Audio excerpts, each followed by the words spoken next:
Olá, galera. Vamos comentar um pouco sobre diferenças, né, básicas, claro, de funcionamento de uma aplicação web para uma aplicação desktop. São os conceitos importantes para a gente discutir antes da gente começar a codificar propriamente dito, porque às vezes a gente confunde alguma coisa ali no código e, na verdade, não é uma confusão de código, é uma confusão conceitual. Por isso é importante a gente passar por por essa desambiguação aqui, né? Bom, a gente tem um código aqui de exemplo, tá? Esse código é PHP, mas aparentemente poderia ser um código genérico em qualquer outra linguagem. É um código que faz um print F. Na verdade, só um print, nem tem um F ali, é só um print mesmo. Esse código, né? Ele é um código pequeno, mas se tratando de um código web, ele é processado 2 vezes antes que o resultado apareça no navegador, tá? Ele tem um pré-processamento no servidor e depois o resultado daquele pré-processamento já nem é mais esse código original, mas o resultado daquele pré-processamento ele é processado novamente pelo navegador para que a gente tenha o resultado final aparecendo para o usuário. Então, ele é processado lá e é processado cá. Nas aplicações web a gente tem essas duas instâncias, né? A gente tem o servidor, que é onde as coisas ficam armazenadas, e a gente tem o cliente, que é onde algumas coisas são executadas. O servidor armazena tudo e executa uma parte. E o cliente executa uma outra parte que ele recebe também.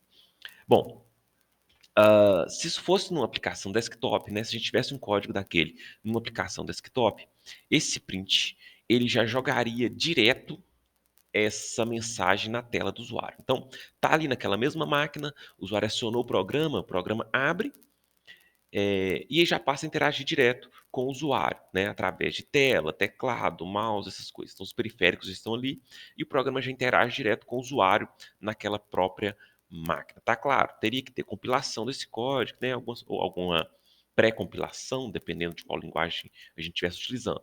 Mas no momento de funcionar o programa, esse código, né, compilado, né, ele já se interagiria com o usuário diretamente.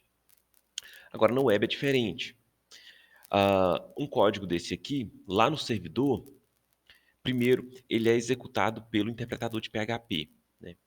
Só que esse resultado não dá para ser jogado direto na tela do usuário, porque esse processamento foi feito lá no servidor da internet. E o usuário não está lá. O usuário está na casa dele, usando o computador dele, ou está em algum lugar com um celular, usando o navegador via celular, né? O usuário não está lá no mesmo local do servidor, então esse resultado desse código não pode ser jogado diretamente na tela para o usuário. Ele é devolvido pela rede até chegar na casa do usuário ou no dispositivo do usuário. Quando chega na casa do usuário, no dispositivo do usuário, ele ainda passa aí pela interpretação do navegador para poder ser exibido, que é o navegador que exibe, né? Por que esse navegador ele tem que ainda dar alguma processada nele? Porque esse código pode vir na forma de texto simples, como o resultado de um print, mas ele pode vir contendo outros elementos, como por exemplo, código CSS, que define formatação visual. E aí o navegador que tem que interpretar esses códigos CSS para alterar a apresentação visual do conteúdo. Então, o navegador ainda processa isso antes de mostrar o resultado final para o usuário. Bom, tudo fica armazenado lá no servidor, tá? Todos os recursos. A gente cria um sistema, esse sistema vai ter uma série de arquivos. Arquivos de código, de diversas linguagens, arquivos de imagens, arquivos de configuração, uma série de coisas. Quando a gente, né, clica em algum link lá no navegador, ou a gente vai lá na barra de endereço e digita um link, o que acontece? O navegador, ele monta uma requisição HTTP, é como se fosse uma cartinha, tá? Dentro dessa cartinha tem escrito qual recurso que ele está requerindo, qual servidor que ele está conectando. Então tem uma série de informações para que essa mensagem chegue até o servidor e o servidor consiga interpretar o que está sendo solicitado. Então o navegador escreve uma cartinha, uma requisição HTTP. Lá no servidor, tá? a gente tem um software instalado, vamos falar do Apache aqui, mas pode ser outro, que recebe essa requisição e interpreta o que está sendo solicitado. Nesse exemplo aqui, que a gente está na página agora, está sendo solicitado um arquivo HTML, tá? Um arquivo HTML é um arquivo que contém código HTML. E código HTML não precisa ser pré-processado lá no servidor. Então, o Apache simplesmente vai solicitar esse arquivo lá no sistema de arquivos do servidor e vai devolver através de uma outra de um outro pacote HTTP, né? A gente chama de resposta HTTP, é como se fosse uma cartinha também, onde ele coloca ali os cabeçalhos, indicando para onde que é, que tipo de conteúdo que é, e coloca também o conteúdo desse arquivo HTML que foi requisitado. Então, ele pega esse conteúdo e devolve pela internet até isso chegar lá no computador do cliente. Quando chegou no computador do cliente, o navegador vai receber aquela resposta, vai abrir aquele conteúdo e vai ver que é um código HTML. O código HTML é ele mesmo que processa. É o navegador que processa e desenha na tela aquilo que aquele código HTML solicita para ele desenhar, né? Aquilo que aquele código HTML define. Isso no caso de um arquivo HTML, que poderíamos considerar que são conteúdos estáticos, tá? Se fosse uma imagem, também é a mesma coisa. Se fosse um arquivo CSS, também é a mesma coisa. Se fosse um arquivo JavaScript, também a mesma coisa, tá? São conteúdos que não são processados lá no servidor. Quando a gente, através do navegador, a gente utiliza esses recursos, eles vêm pela rede para serem processados pelo navegador. Porém, quando a gente solicita, por exemplo, um código.php, né? Nesse link aqui a gente tem lá, barra código.php, é o recurso que está sendo solicitado, código.php. Arquivos PHP contém, por exemplo, tá? Entre outras coisas, contém, por exemplo, códigos de conexão no banco de dados, código de manipulação de dados, e isso tem que ser feito lá no servidor. Então, quando o código que está sendo solicitado, quando o arquivo que está sendo solicitado é um código PHP, o navegador vai montar uma requisição novamente, enviar essa requisição pela internet até chegar lá no servidor. Lá no servidor, o Apache vai receber essa requisição, vai ver que é um código PHP. Ele sabe, tá, que código PHP ele não pode devolver direto para o navegador, porque o navegador não entende código PHP. E a forma como os sistemas web foram se desenvolvendo, a linguagem PHP, por exemplo, não foi feita para ser interpretada pelo navegador mesmo, pela funcionalidade dela, né? Ela é interpretada pelo interpretador de PHP que está instalado lá no servidor. Então, o Apache, sabendo que é um código PHP, ele aciona o interpretador de PHP para fazer o processamento daquele arquivo.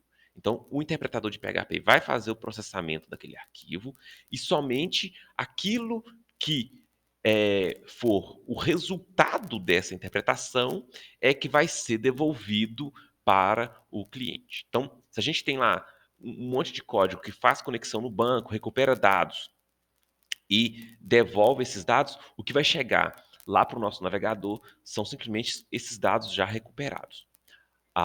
O código PHP não chega. O código PHP foi processado lá no servidor e ele não vem. Vem somente o resultado dele cá para o cliente, tá?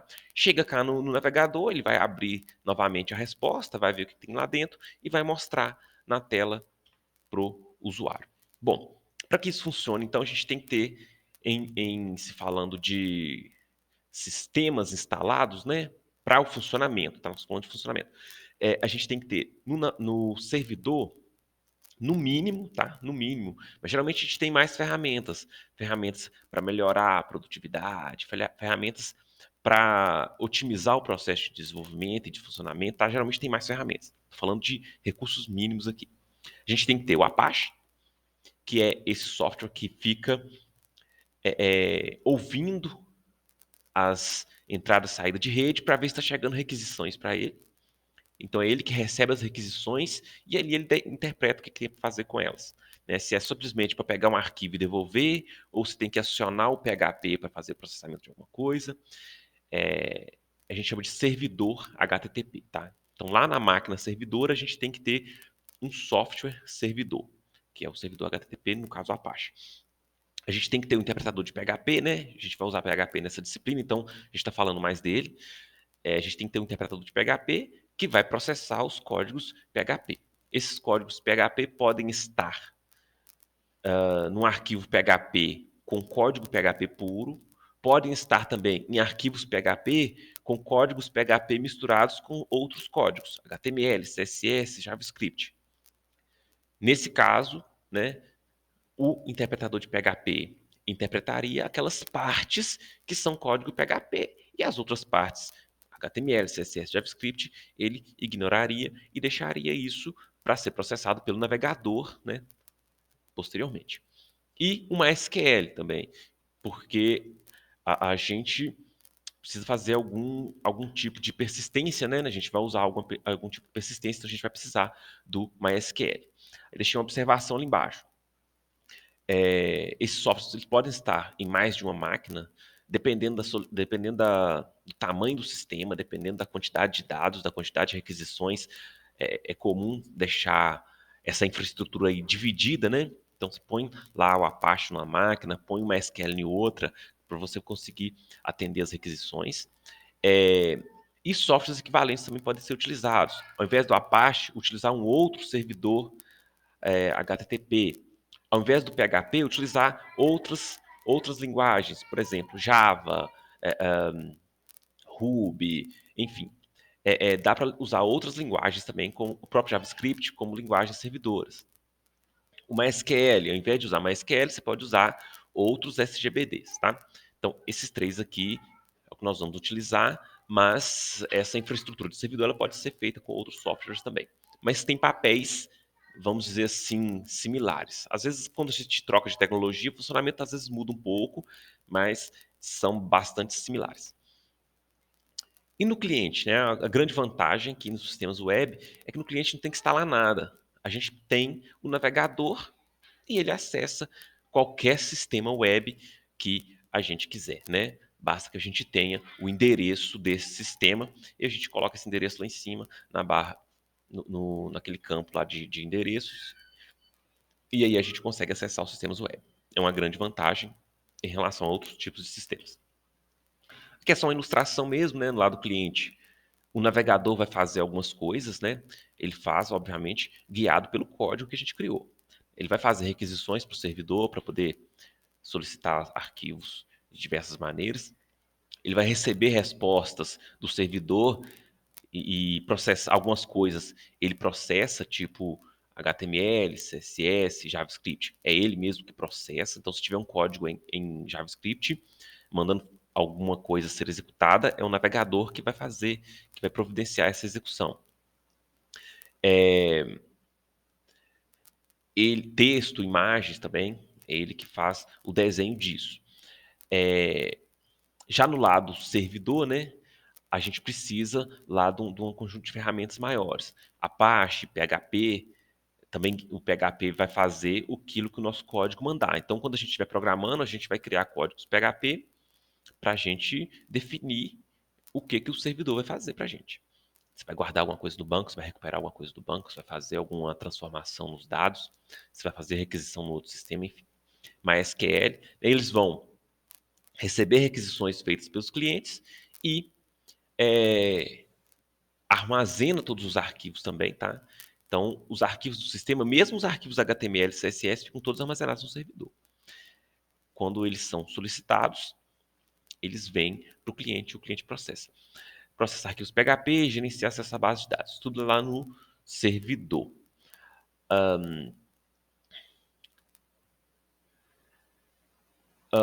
Questão de arquivos, né? Eu já falei, então fica tudo no servidor. Algumas coisas são processadas lá, outras são processadas no cliente. Mas a questão de armazenamento fica lá.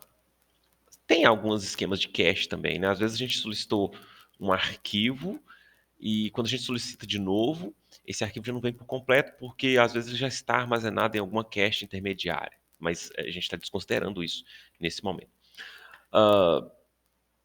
Para desenvolver enquanto a gente está aprendendo, principalmente, é muito comum a gente utilizar servidor local, tá? Ao invés da gente contratar um servidor lá da internet, pagar uma taxa por isso, ou contratar um servidor gratuito, mas que tem geralmente sérias limitações, a gente usa servidor local mesmo. Então a gente instala na nossa máquina um servidor local.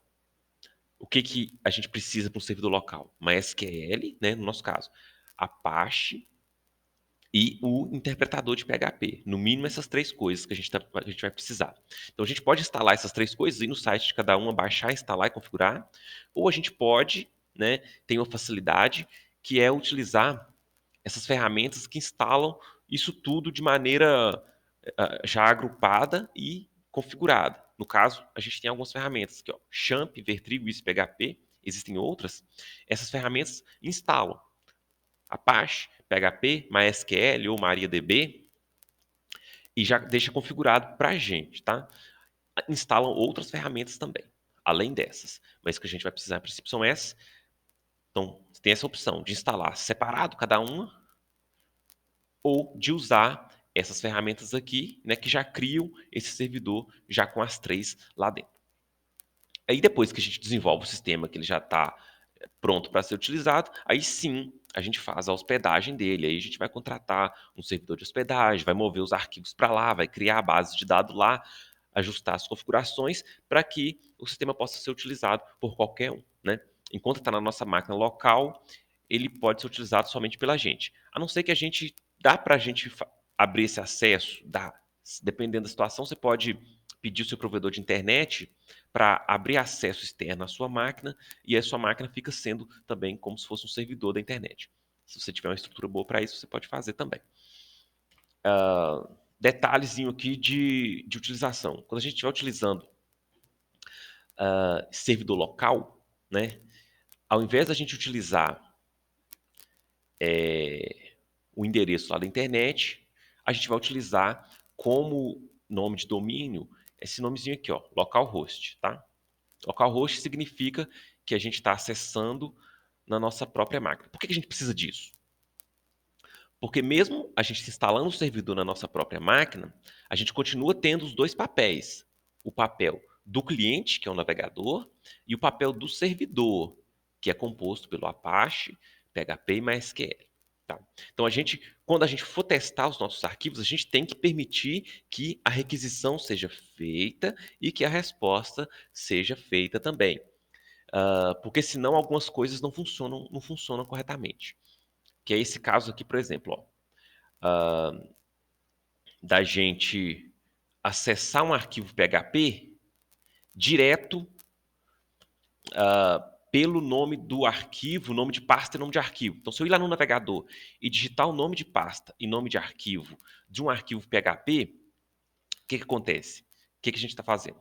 O navegador vai pedir esse arquivo PHP direto para os sistemas de arquivos do computador. O sistema de arquivos vai devolver esse arquivo PHP para o navegador diretamente. E o navegador não vai saber o que fazer com esse código PHP. Tá? O navegador não sabe o que fazer com o código PHP. Então, isso aqui é muito comum quando as pessoas estão começando a desenvolver, tentar abrir os arquivos PHP direto no navegador não dá. Então, a gente tem que fazer essa primeira opção aqui, que é de acionar o localhost, que aí o navegador sabe que ele vai fazer uma requisição não diretamente pelo sistema de arquivo, ele vai fazer uma requisição pela rede.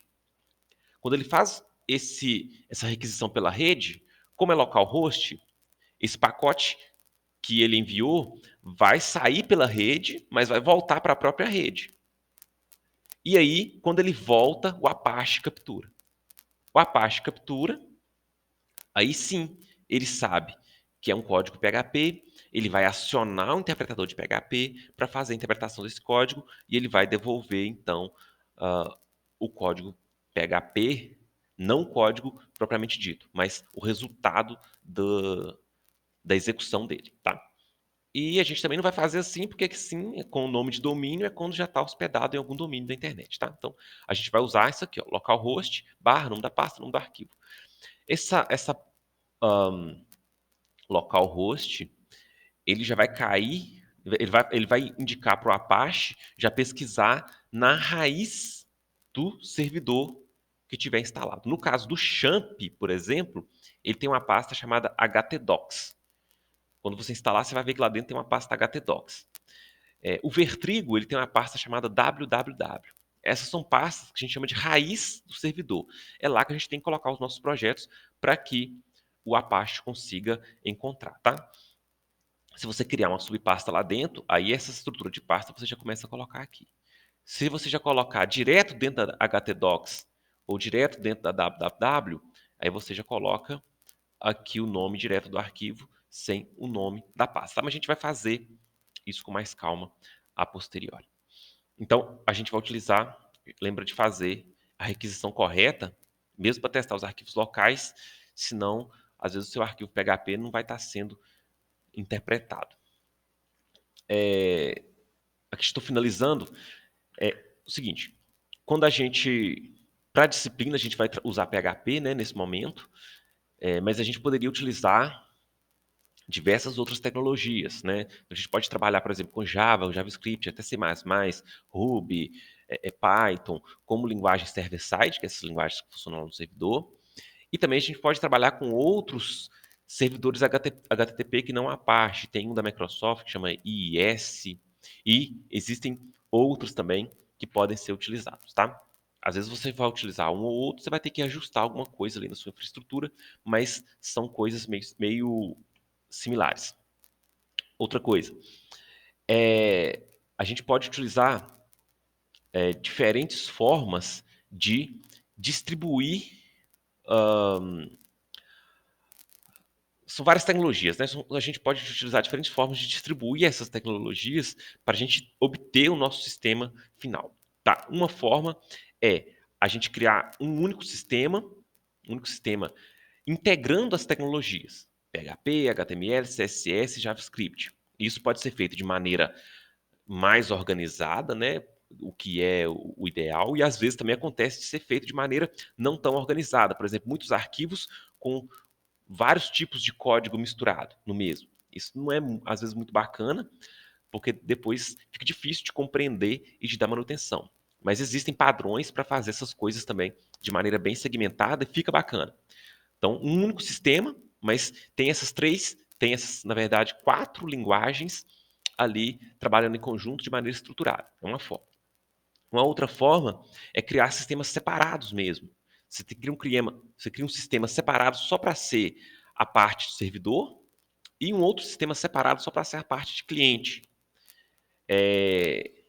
Geralmente isso é feito quando a gente precisa de sistemas que vão se comunicar com vários outros. Por exemplo, eu vou criar uma única API, que vai ser a minha parte de servidor, que vai tomar conta do banco, e essa API ela vai ser utilizada tanto pelo meu sistema web, mas também vai ser utilizada por um aplicativo, por exemplo. Então, quando a gente tem essa necessidade de vários sistemas se comunicar ali com a mesma parte servidora, é mais aconselhável a gente criar uma API que ela vai devolver os dados de maneira mais bruta, e aí os sistemas mais de interface é que vão processar esses dados e interagir com o usuário. Tá? Essa parte mais de servidor também é chamada de back-end, né, da observação, e essa parte mais de interface de usuário é chamada também às vezes de front-end. Nós vamos, nesse momento das disciplinas, fazer um sistema único, tá? Nós vamos tentar deixar as coisas mais separadas possíveis, do HTML, do CSS, do JavaScript, do PHP, para não ficar bagunçado, tá? Tem padrões para isso também, mas a gente vai criar um sistema único. Em alguns momentos, tem algumas disciplinas optativas, por exemplo, que a gente cria sistemas separados, por exemplo. Tá? É isso. Vou finalizando por aqui. A referência que eu utilizei. Bons estudos aí. Até mais, galera.